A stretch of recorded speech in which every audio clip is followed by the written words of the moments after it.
If you haven't already, just taking a little time, connecting with the community that's gathering now, whatever that might look like for you, so that we just do the work of feeling part of this Tuesday evening Dharma community that we create together, and just appreciating, as imperfect as it might feel at times, you know, it's really nice to be able to gather still. And even the bigger picture that these teachings from the Buddha some 2,600 years ago, traveling down through the generations, lands here in this sort of unique virtual space.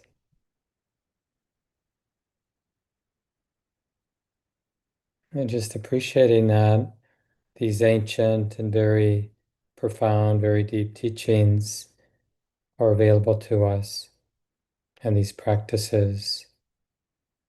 So we settle into our meditation time now.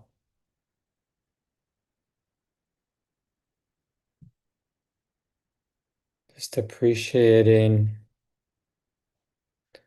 our heart's capacity, our heart's willingness to connect,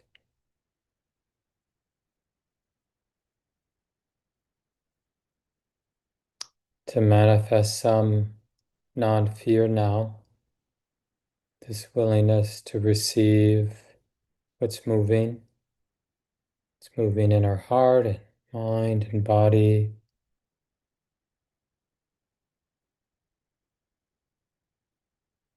Can I be close and connect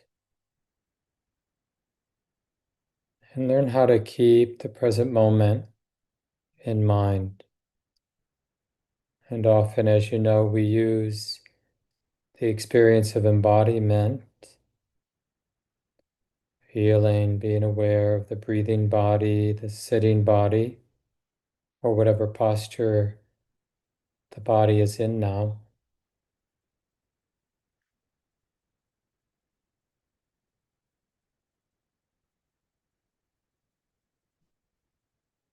And not the mental image or the idea about the body, but a more immediate felt sense, right? This is an embodied experience that we're knowing, feeling now.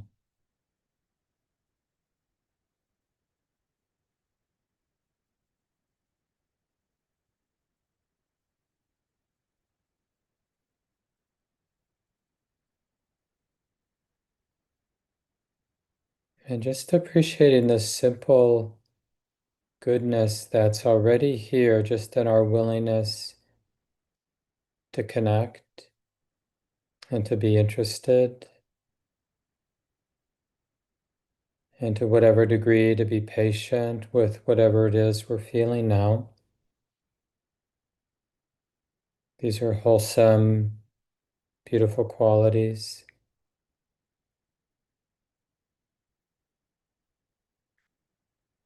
to be appreciated.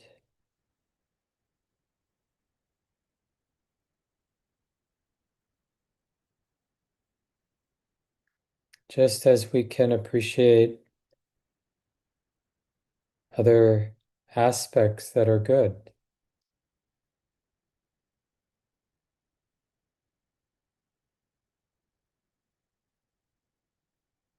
Just see what comes to mind. Appreciating the home that we're living in or that we're staying in now.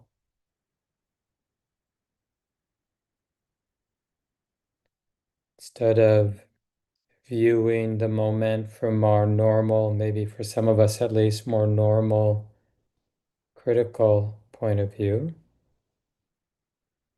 Just noticing the moment from this more appreciative point of view. What is it that's good that can be appreciated now? The vitality of our own body can be appreciated.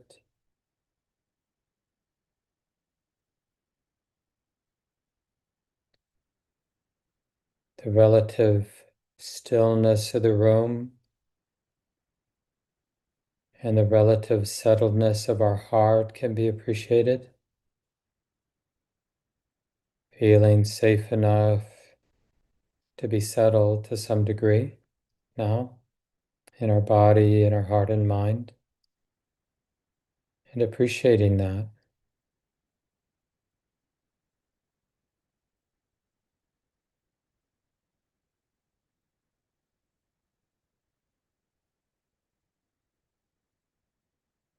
And all the people around us who are taking care of business, just the people who, maybe people we live with who put things away, something as simple as that. And just appreciating that orderliness,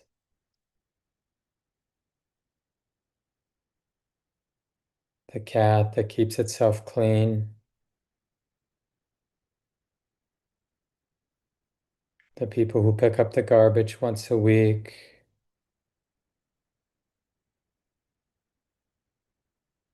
a friend who checks in on us regularly,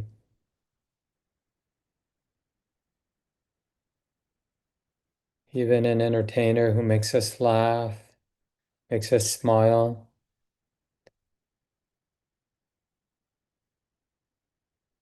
So in a relaxed way, we're just right here in the middle. But the theme, what we're keeping in mind, is all the things that are worthy of appreciation. May this goodness continue, increase, and never end. We're sensing this abundance of appreciation. It's a kind of joy, this appreciation that doesn't run out. There's no end really to what can be appreciated within our own lives, our own qualities of our own mind, but of course all around us. And we're not being naive, thinking there, aren't problems, but we're choosing to keep in mind what is worthy of appreciation and to just sense that generosity of the heart. And each time you bring something to mind, like I might just remember the cat and how good it is at resting outside, how fully released its body is when it's napping. May this goodness, may it continue, may it increase, may it never end. There's no end to appreciating that simple goodness. And that's just one thing.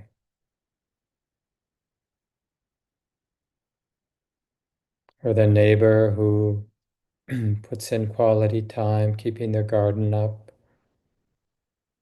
May that goodness continue and increase and never end. So just find your own way to sense all the potential for this natural joy, the joy of appreciating what's good. Simple things. May that joy continue. May it increase. May it never end.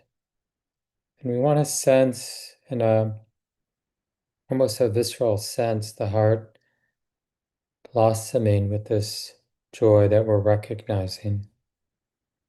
And just keeping it in mind as best you can.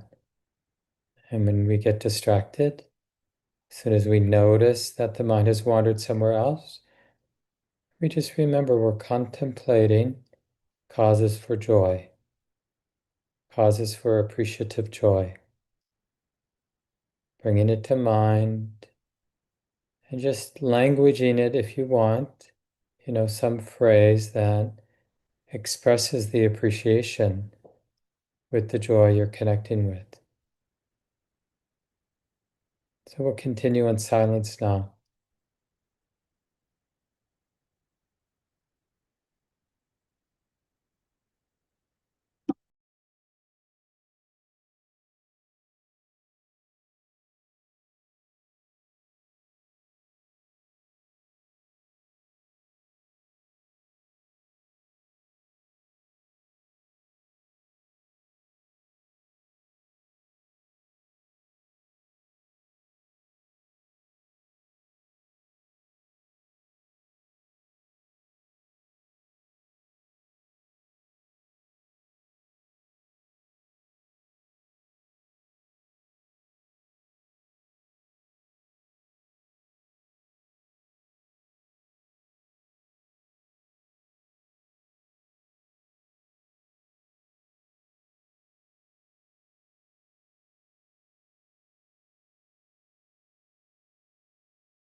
We're learning how to keep joy in mind, and it's a creative endeavor where we're skillfully using thought, memory.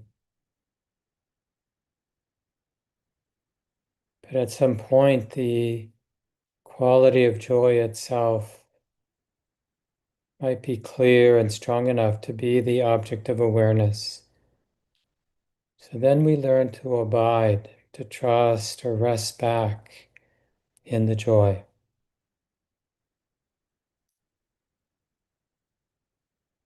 May this goodness continue. May it increase. May it never end.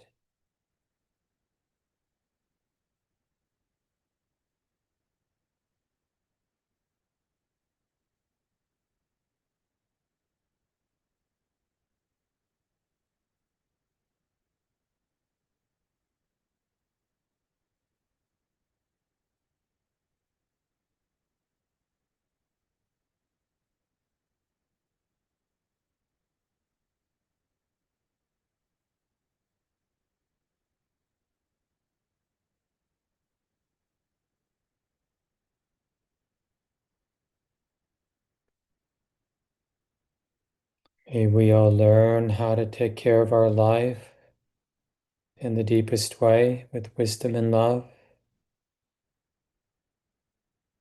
And may we learn to take care of each other with deep wisdom and love. And may all this goodness continue. May it increase. And may it never end.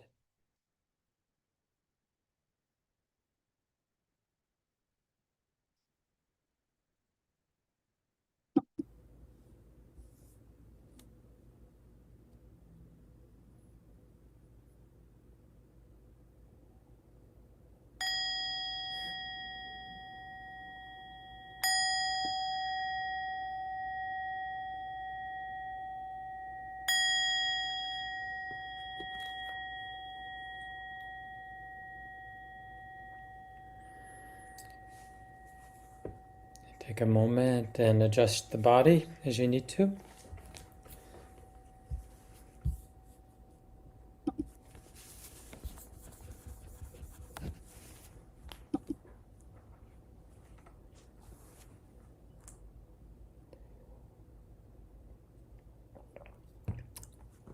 Good to see everybody. Thanks for showing up tonight.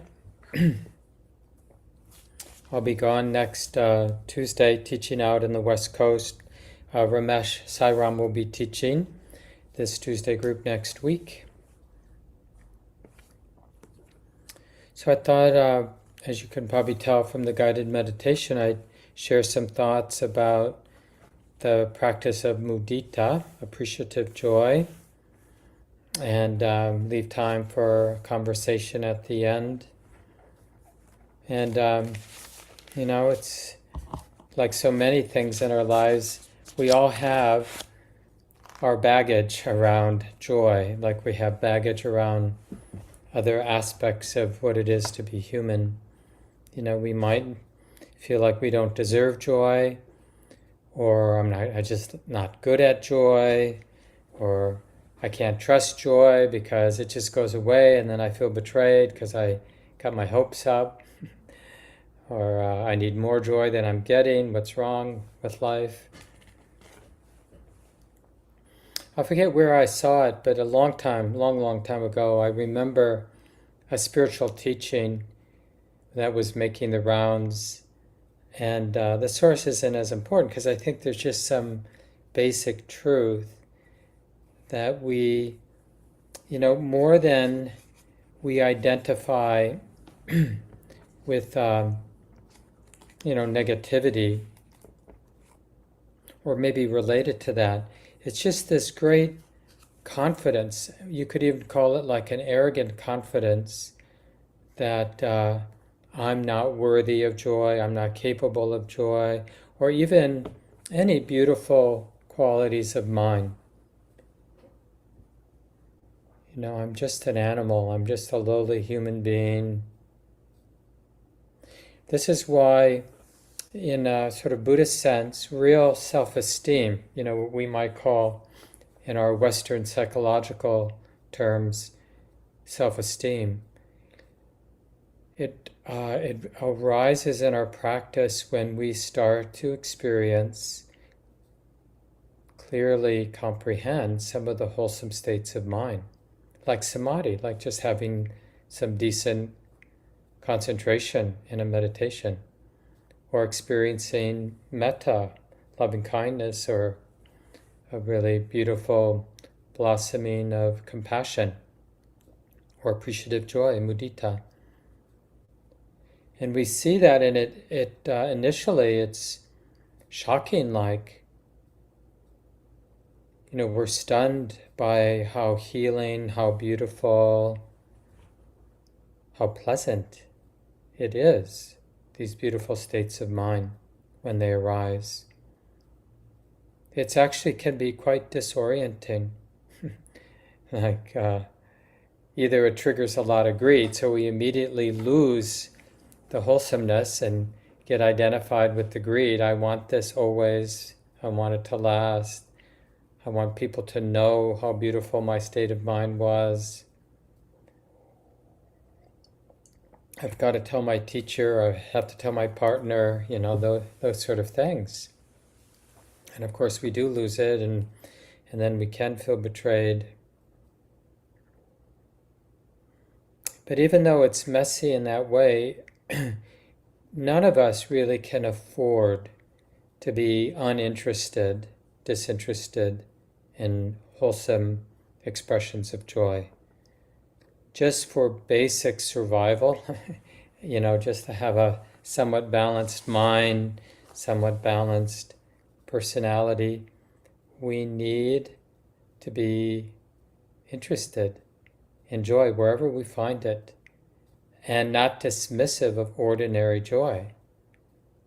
Just before the talk, I took a walk around a couple blocks by my house, and just the orderliness of having sidewalks, just appreciating that.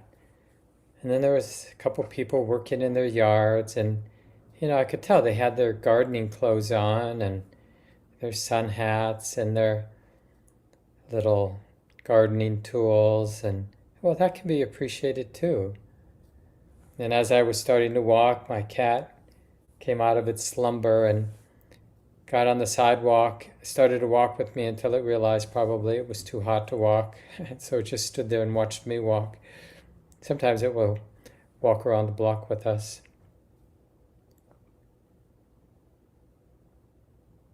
There's just so many possibilities. There's a sweet little poem from Thomas Merton that I like. It goes like this: "What a thing it is to sit absolutely alone in the forest at night, cherished by this wonderful, unintelligible, perfectly innocent speech, the most comforting speech in the world, the talk that rain makes by itself all over the ridges, and the talk of the watercourses everywhere in the hollows. Nobody started it. Nobody's going to stop it. It will talk as long as it wants, this rain. As long as it talks, I'm going to listen." As I was sitting here during our meditation time, I heard a little scratching. I've been catching little cute mice in our basement. They come in somewhere, probably many places in our foundation. It's an old house. And they just live, when they do come in, between the ceiling we had put in the basement and the floor, right? So they're not in the basement and they're not in the first floor of the house. They're just in this space. So we've cut a few holes in the drywall of our basement ceiling where we can put in these live traps, and we catch them, and we drive down, find a place a mile away down along the river, and we release them. And it goes on and on and on and on. And then when Wynn and I are both out of town, they accumulate, and then we're vigilant. But I just noticed because I was practicing mudita, this appreciative joy, as I was hearing the scratching right here, I can hear them trying to get in or being in, not sure. Um, but yeah, just that shift in attitude. Is it a problem? Or, just the way that nature is so abundant, so intelligent, like how grass can grow up between cracks in concrete and how mice can persist and, find their way. It can be appreciated too, even though it is from another point of view, a headache. It's also something worthy of appreciation. And I've really started to train myself when I let them go, lift the cage door up and then they run out into the grass. Just to appreciate that, yeah, just the tenderness of I really don't want them to be harmed. And when the trap is set, I check as often as I can because I don't want them to be there longer than they need, even though, there's organic peanut butter in there for them. But still, they probably don't like the confinement. It's a big cage, so it's not one of those tiny ones. So even these really ordinary situations in our life, there's probably things we can appreciate. We don't hear about it very much in the West in terms of, traditional Buddhism, but in Buddhism, there were many recollections that the Buddha encouraged, like just even recollecting the Buddha himself, or it's not so much that particular person, but awakening, like what a human heart is capable of, to recollect that, to recollect the beauty and skillfulness of the teachings, even now 600 years later, or recollect the people who are practicing well and gaining benefits, or to recollect celestial beings is one of the traditional recollections, beings because of their good actions, good thoughts, good words, good actions in the world, have been reborn in heavenly, beautiful, refined spaces, perhaps, right? We maybe don't know directly, but even on this earthly realm, there are some beings that seem to be in a heavenly place. They've got a heavenly personality and a heavenly body and a heavenly life situation worthy of appreciation, just other people's happiness. Sometimes I think my cat is in a deva realm, a celestial realm, right? He's got so much love around him. Everyone in the neighborhood loves him, knows about him, and because he's friendly and he's not afraid of dogs. He's not afraid of really anything, and and he just has a really peaceful place. All these nice places to rest, where to get sun, where to get cool spots, and worthy of appreciation. Just when we see ease, do we appreciate it? When we see somebody walking, I remember once observing Wynn, my partner, walking, and just the way she carried her body. She's trained as a dancer, professional dancer for her younger years, and just so embodied. And I just so appreciative of just how people can be in their body. And I've seen a lot of dance in my years because I'm connected with Wynn. And it's like such a thrill to see people so in their bodies. So, just like a mind can be wieldy and nimble and not rigid, bodies can be that way too and can be appreciated. So, the question is, what are our habits of recollection? Are we recollecting things that uplift our heart, lead to the expansion of joy, expansive state of joy? Or are we recollecting things that make our mind and heart tight and negative and heavy? And it's just so interesting to ask ourselves, like when we catch ourselves in our normal rhythm of recollecting things that are, relatively speaking, the cause for contraction, the cause for heaviness, the cause for negativity. If we have enough space to kind of just connect the dots, like, okay, this is what the mind is keeping in mind. This is what the mind keeps bringing to mind. And what do I directly know is getting set in motion? And is that what I want? Is that the kind of heart, mind I want to cultivate, set in motion for myself and for the world? Is that what the world needs more of? And it's not about being superficial or sentimental or idealistic. It's just being aware that what we pay attention to matters. So the Brahma Viharas, the divine abodes of loving kindness or goodwill, compassion, appreciative joy, mudita, which I'm talking about tonight, and equanimity, these are 4 themes, 4 recollections that we should do the training so the mind gets good at keeping it in mind, because it's really good medicine at times. There's a list of qualities that are removed and the heart has some immunity from when we're able to see the good, when we have cultivated the habit as we move through our life, all the twists and turns, doing what we have to do.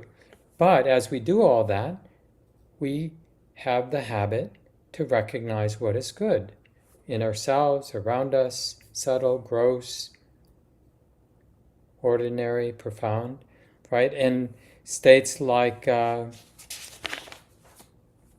just read from, this is from Sharon Salzberg's chapter in her book, Loving Kindness, where she goes through the 4 qualities of love, the 4 divine abodes, or Brahma Viharas, the Pali for that. She says, "It is a rare and beautiful quality to feel truly happy when others are happy. When somebody rejoices in our happiness, we are flooded with respect and gratitude for their appreciation. When we take delight in the happiness of another, when we are genuinely rejoice at their prosperity, success, or good fortune, rather than begrudging it in any way, we are abiding in mudita, sympathetic joy." The root of the Pali word mudita means to be pleased, to have a sense of gladness. And the Buddha called mudita the mind's deliverance of gladness, because this force of happiness actually liberates us. And that's what we need to start noticing. Like when we have a moment of appreciation, it's one thing to know it, but it's another thing to comprehend its effect on the heart and mind, to actually see how it liberates the heart from envy, from stinginess, from so many heavy states. And Sharon goes on in this chapter, "Unlike a state of mere excitement or giddiness, the quality of sympathetic joy challenges our deep assumptions about aloneness, loss, and happiness, and shows us another possibility. It defeats many of the qualities of consciousness that bind us." All of our expressions of, "oh, poor me," and we just get deeper and deeper. It just draws us deeper and deeper in that.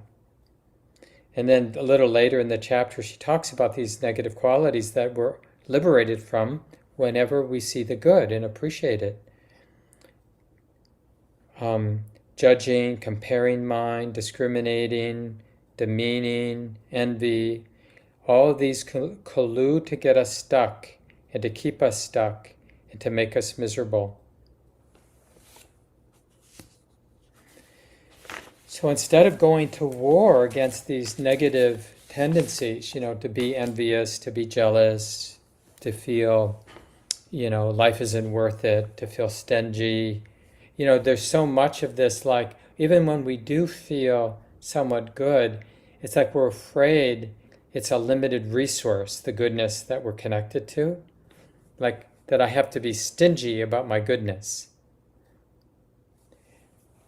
As opposed to, when we give it away, when we appreciate what is good, we find what the Buddha calls something that is boundless, immeasurable. Love, the tenderness of compassion, the upliftment of mudita, of appreciative joy, and even the radiant balance of equanimity. It doesn't run out. When we're equanimous, we don't then eventually run out of equanimity because we've been equanimous. And even something like compassion, because we can, we even have a phrase here in the West, compassion fatigue, because there's this idea that when we're loving with compassion around suffering, that we'll get tired. And the question is that real compassion, or is it like pity? And some of you know this, but all four of the qualities of love, the four divine abodes, the Buddha taught about the near enemy, some quality of mind that looks like goodwill or metta, but isn't. Like when we have attachment, I love my cat, but I'm attached to my cat. Or I love my partner, but I'm attached. I want them to be this way or that way. And if they're not, or forget the love, because my love is contingent. My friendliness is contingent. My goodwill is contingent, right? So that's not metta. That's a business relationship. And then with compassion, as I suggested a moment ago, it's that pity, like when we really care, like I really don't want you to be sick, but there's this underlying, because your sickness or your suffering is bothering me. So I want you to get better, or I want you to be free from your suffering because it's bothering me.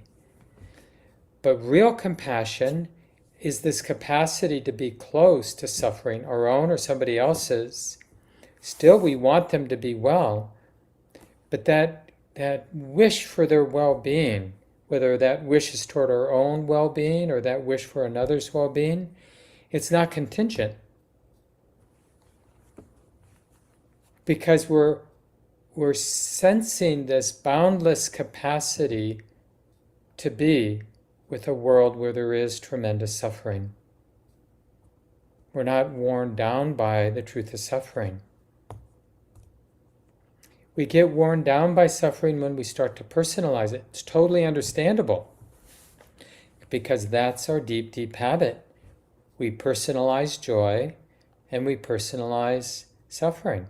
So then we can almost guess the near enemy of mudita, appreciative joy, what might look like appreciative joy, sympathetic joy, sometimes translated also as gladness, like some of you know that from the chant we do a lot at Common Ground, the suffusion with the divine abidings.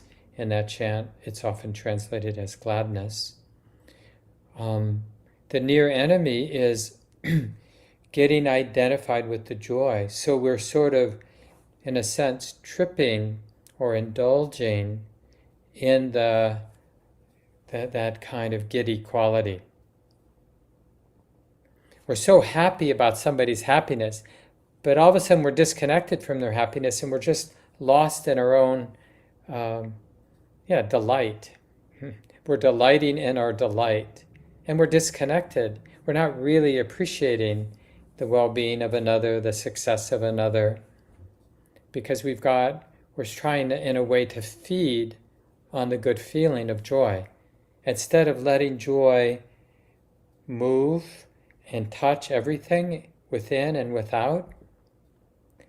There's a mostly unseen habit of wanting to own the joy, wanting to have it, to feed on it, to pack it away somewhere where it will be mine.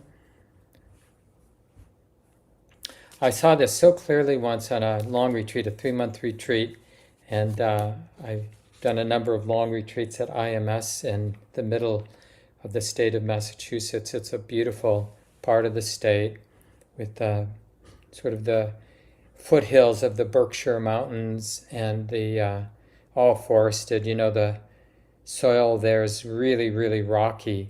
So even though it was farmland, when the Europeans first came to that part of the country, as soon as people moved west, they would, and they'd, so those forests, those farm fields, even though the stone fences are still there, they've all grown back. The trees are, well over 100 years old now. So the forest is very mature in that part of Massachusetts. Yeah, it's just a beautiful place. And there's a wonderful pond, a couple beautiful ponds close to IMS, the retreat center. And I remember watching a sunset over the pond in October, beautiful colors, a lot of maple trees there. And, the light of the sky reflecting on the water, still water. It's like picture perfect kind of thing. And it was beautiful. And the mind noticed the beauty and was appreciating the beauty. But it was just so interesting, like observing the mind. Just there was a lot of continuity of mindfulness. So I just noticed that underlying tendency of the mind wanting to do something with the beauty and with the joy that would arise because of the beauty. Like there's just some deep habit of, well, how can I own this? How can I have this? How can I feed on this nice experience? It's really an advanced practice when we're experiencing joy, when we're seeing something really beautiful, to just leave it be what it is. And it doesn't mean we're not feeling it. Actually, we're going to be touched by the beauty and the joy of the experience more, because we're not disconnecting by constructing the sense that there's somebody who wants to feed on it, somebody who wants to own it, somebody who wants to pack it away or tell somebody about it. And again, it's not inherently wrong to tell somebody to share our nice experiences with another person. But it's the dependence, it's the identification, the attachment that diminishes the joy, that ruins it. So notice that the next time, whether even if something as mundane as having a nice bowl of soup that you made for yourself, and there's a little bit of appreciation for taking care of yourself, eating healthily, eating something that's tasty, just to learn to touch the joy, but nothing extra. And in doing that, we end up being more intimate with the joy. It's said in the Buddhist tradition that joy has the quality of moisture. I like that, because you know how some aspects of spiritual life can be a little dry, even maybe in moments have the sense of being sterile or cool, right? Wisdom sometimes has that cool flavor. That stillness of concentration sometimes has a still or a cool quality to it. But mudita especially, but all the Brahma Viharas, the divine abodes, have this quality of moisture.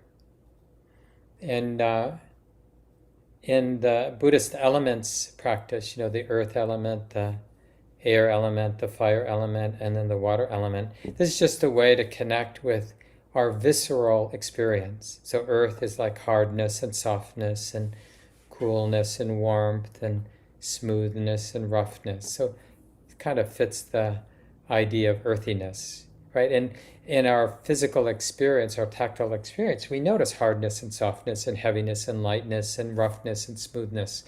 We notice these things. I said coolness and warmth, but that's the fire element, right? So we have earthiness and temperature, the fire element. Air is pressure and movement. Like pressure, like something is held or something's moving. So that's considered the air element. And then the water element's a little bit more obscure. It's not so easy, but it's said in the tradition to have this quality of coherence, kind of bringing things together like moisture does. And that's what we feel sometimes when we're doing mudita or any of the Brahma Viharas. But I found personally, especially with mudita, and it challenges very deep, for me, very deep underlying tendencies to feel alone, to feel separate, to feel disconnected. Just this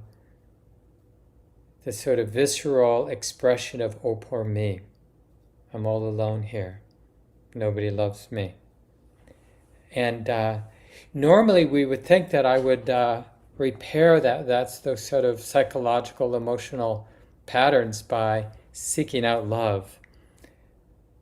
But paradoxically, that appreciating what's good, because to do that, the heart has to discover this inner abundance, this capacity to appreciate.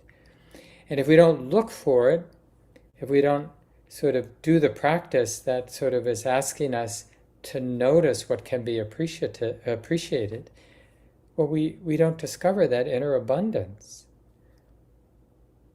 It's like a wellspring that's there, always been there, but just not noticed. This is from the Tibetan tradition, talking, some ancient Tibetan Buddhist teacher had this little poem talking about the 4 Brahma Viharas, the divine abodes of goodwill and compassion and appreciative joy and equanimity. Out of the soil of friendliness, that's metta, grows the beautiful bloom of compassion, watered with tears of joy under the cool shade of the tree of equanimity. It's a beautiful expression.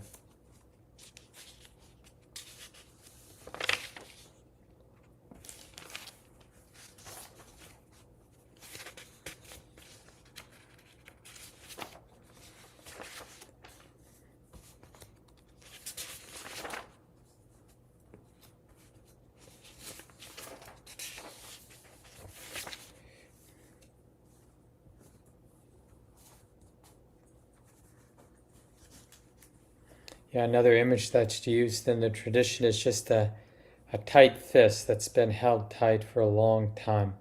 This is really helpful because this is exactly how it feels for me sometimes when I'm doing the divine abode practice, and especially mudita.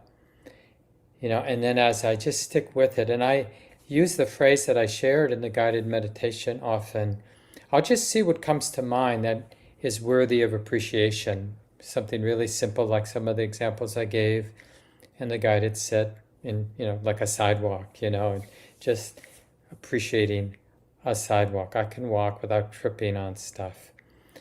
I'll say something like, may this goodness continue, may it increase, may it never end. Because one of the characteristics of any of these qualities of love is that generosity of the heart. That is sort of the defining characteristic. And you can see it's like the opposite. I think I mentioned this last week when I was talking about metta, as friendliness or goodwill or loving kindness. It's sort of the opposite kind of pull. Normally there's sort of an inner gravitational pull. It's about me, what I'm afraid of, what I need.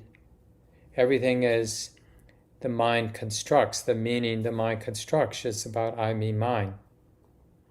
But when we're doing the divine abode practice, like mudita, appreciative joy, it's a very distinct giving, expansion, inclusiveness.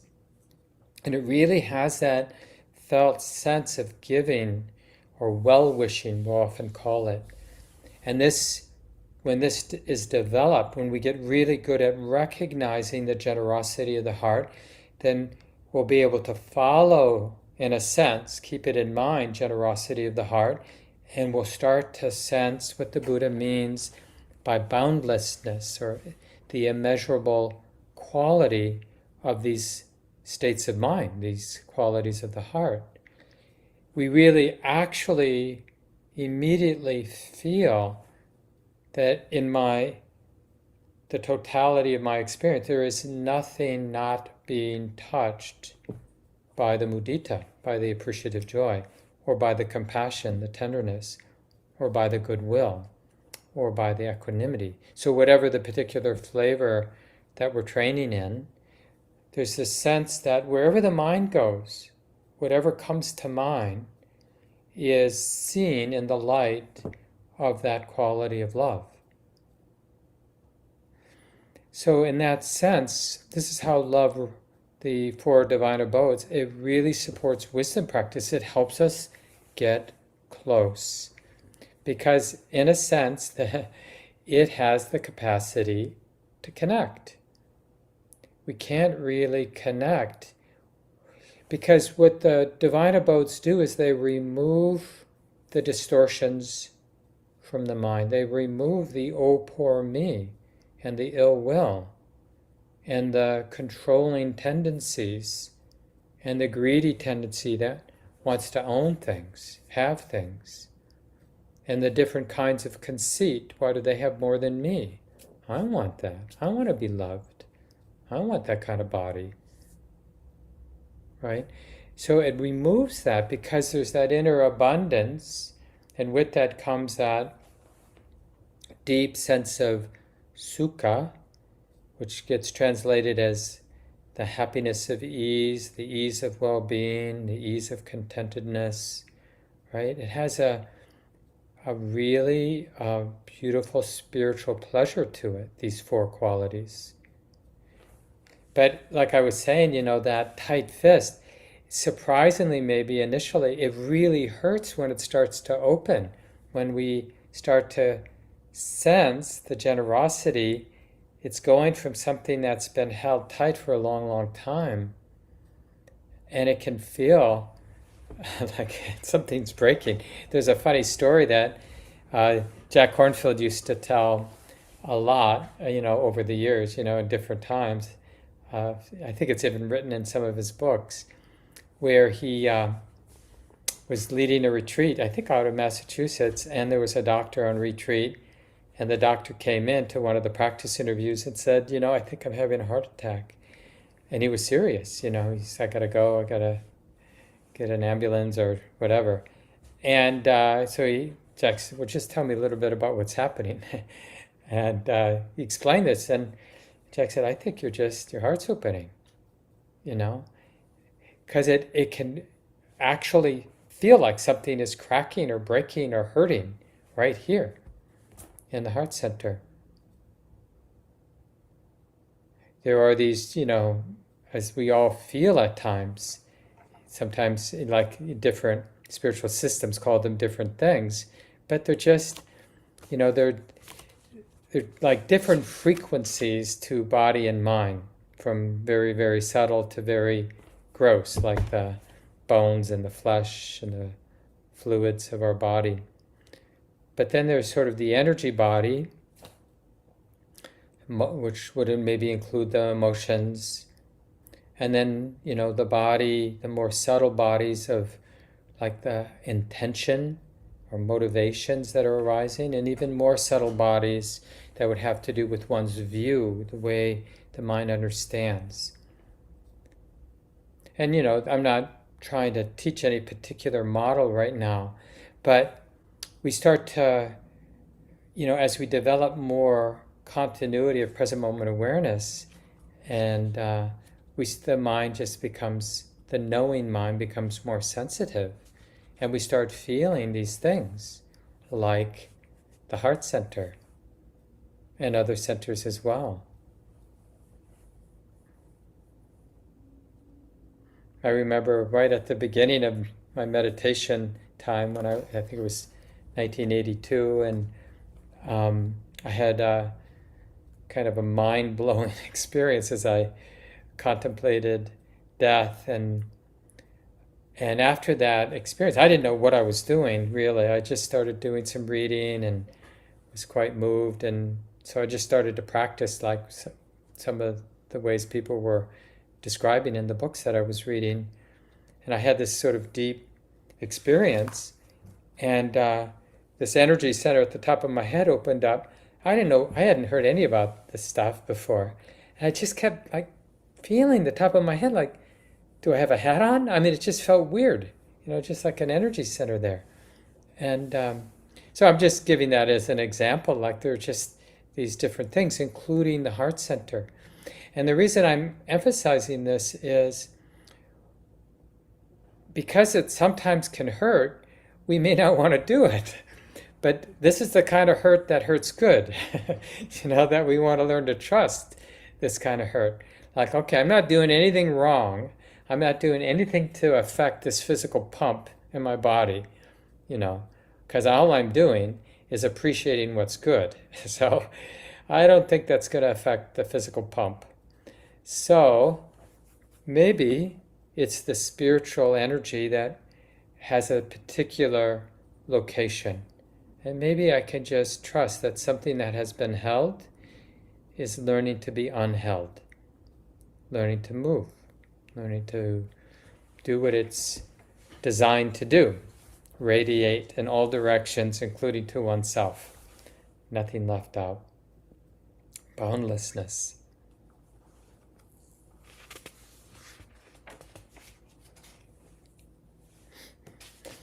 And it's interesting how, one of the things that we hold back, it can feel like when it's really has some momentum, it can feel, I don't think it's appropriate for me to be this appreciative.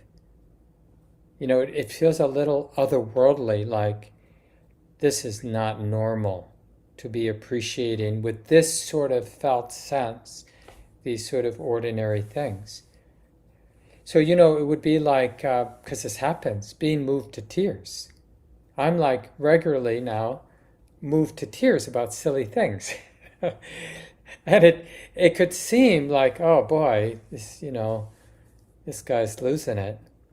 But I think it's a sign of health, to have the capacity to be touched by beauty, to be touched by suffering, to be touched by everything that humans sense as we live our lives. Right? This is what it means to be cultivating our practice of, wisdom and awareness. It really involves these four beautiful qualities. We become profoundly sensitive, so therefore we will be profoundly moved by all kinds of things, including seeing unwholesome tendencies of our mind. We'll be moved like, oh, that's not good. That sort of wholesome remorse, wholesome concern, like, I don't want to bring this into the world. This is not what the world needs. And it's not self-hatred. It's just this sort of, like you would imagine a mother or a father seeing their child doing something really dangerous. It's like, oh, honey, don't do that. That's not what we do, And it's the same thing like when we see our own unwholesome qualities, we're moved. Just like when we see our beautiful qualities. I think it's fair to say that our spiritual practice hasn't really gotten ahead of steam until even our own wholesome qualities move our heart. Like we're really deeply inspired, deeply moved by some way we handled a situation. But it's not like conceit, it's not pride. It's just seeing something that's skillful and beautiful and appreciating it. Because sometimes the way we respond or act in the world is really beautiful and appropriate. It's skillful. And so therefore, our heart should be touched by it. We should be moved. Oh, that was really great.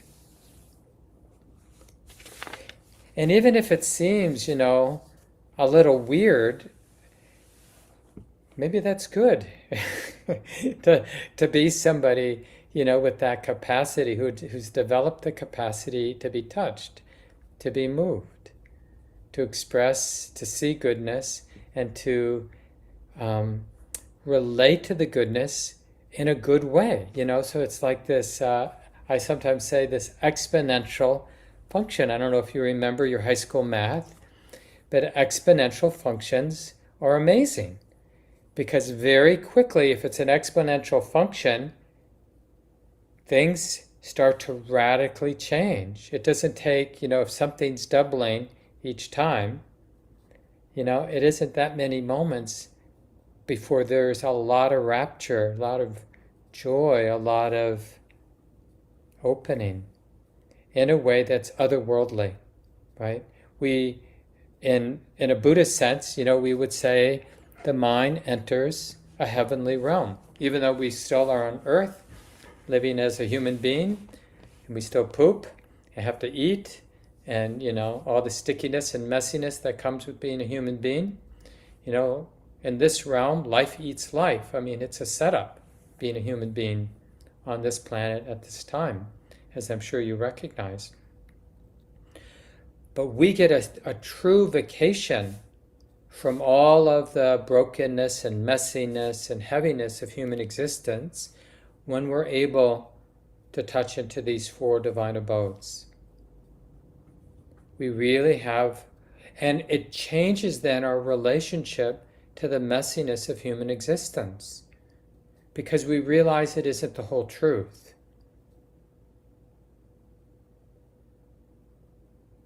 So maybe I'll leave it here so we have time. I always say at the beginning of the discussion time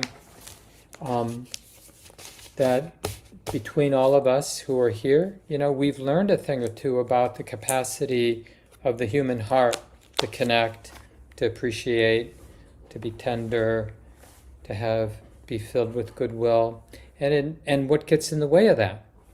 And so I really encourage people to share, including any questions that you have about the talk or the guided meditation or just generally our Buddhist practice that are there for you.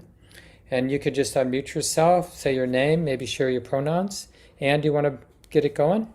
Yeah, sure. I am she, her, calling in from Madison, Wisconsin, on Ho Chunk land. So it's a question and a sharing.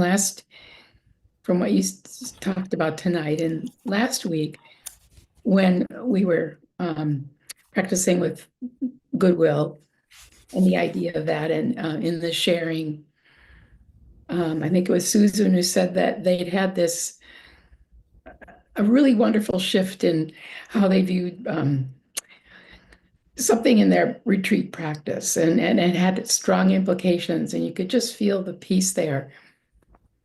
And I could. And then at first, I immediately had that little blip of wanting it. And then, without trying to think, oh no, don't think that, don't go there. It's almost like, I don't know, this door opened or something. And I thought, wait, this exists all over the place. And it felt very soft and sweet. And it almost felt like I could really enjoy Susan's enjoyment of it, which I hadn't at first when this initial thought was, you know, my question is that what we're talking about here, or is that more, it did not feel like I possessed it or, okay, now I'm joyful. It was just kind of there. And I sort of hopped in the water with it. And it did feel very nourishing and very kind of, it did feel expansive. But I wondered, is that near enemy you're talking about? Or how do we understand that difference? With the near enemy would be that clearly, I mean, from your description, and clearly that sounds like mudita, right? Mhm. So then the question is, if we start to relate to the wholesomeness and the pleasure of the mudita with attachment, right, indulging in it, then that's the near enemy, right? But no, that's just such a beautiful example of it, and it reminds me of a powerful moment in my practice because I just from my childhood, I had a very um, romantic and idealistic sort of spiritual tendency. And I was raised a Catholic, and there's a lot of that devotional sort of energy in Catholicism. And I kind of relished it as a kid. I liked my prayers. I kind of was really into it. And so anyway, as a young adult, when I was getting into meditation, I was doing this retreat, and there was this person who I've never met because he died in 1964 when I was just a child. But I just somehow karmically ran into he's an Indian Swami Shivananda. He was quite famous in India and started a big ashram up in Rishikesh, which later I went and visited. But anyway, here in the States, I ran into like at different years, I think four people who were students who then became famous teachers on their own right, who were at that monastery back in the 50s with Swami Shivananda. And so I just felt this connection to him. He's a little bit like this. He was a medical doctor, but he left that and became this ascetic and just this really charismatic teacher. And I just felt this connection to him. And so I was doing this silent retreat, a meditation retreat, and it was late at night. I was just lying outside looking at the stars, had a lot of energy, and I was just feeling all this appreciation for this person who I've never met, but just somehow feeling connected. And I had a little bit what I heard you say, Anne, which I realized clearly in that moment that whatever I was sensing and kind of assigning to him, I was feeling here. This was here. So whatever Yeah. that goodness that I was positioning there was here. Uh-huh. And it just like a real flip. And it really changed that habit of externalizing what's good out there somewhere, like Susan had the goodness. Because if we really get what Susan was pointing to, then we really get it. It's here. It's not there with Susan. Mm. And that's what I felt in your description or what you were saying to the group. Mm. Thanks. Yeah, thanks for sharing with us. What else comes to mind?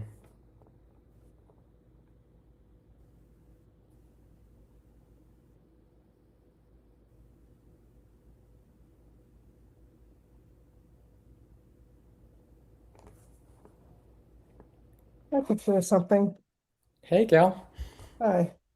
So, I got COVID a week ago, and I was at the beginning. I was starting to distract myself, use various distractions, um, and then I thought, you know, if this is an opportunity for me to experience this, um, you know, illness, and so I decided to turn towards it. And so I did that. And then um, on Friday night, I was looked at my email, and there was this email from New York Insight that they were offering an online and in-person retreat um, for the next for on Saturday and Sunday that was taught by a man named Martin Aylward. And so I thought, well, I could really use some help. And so um, and it just felt so perfect, that it was just like there all of a sudden. And so I attended the retreat, and it was really, yeah, it was very, very lovely, very beneficial. And, it was just like,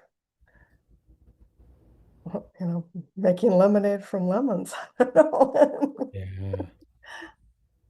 So anyway, that's Oh, beautiful story, Gail.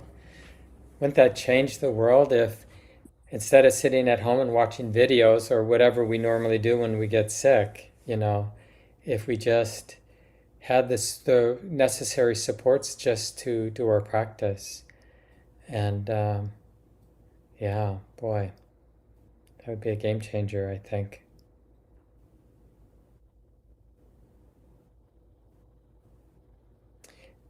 Gail, I don't know if people know, Gail's a longtime teacher at the center, but Gail was also our bookkeeper for a long, long time. Nancy, who's our current bookkeeper, also got COVID just last week. So maybe it's a bookkeeper thing.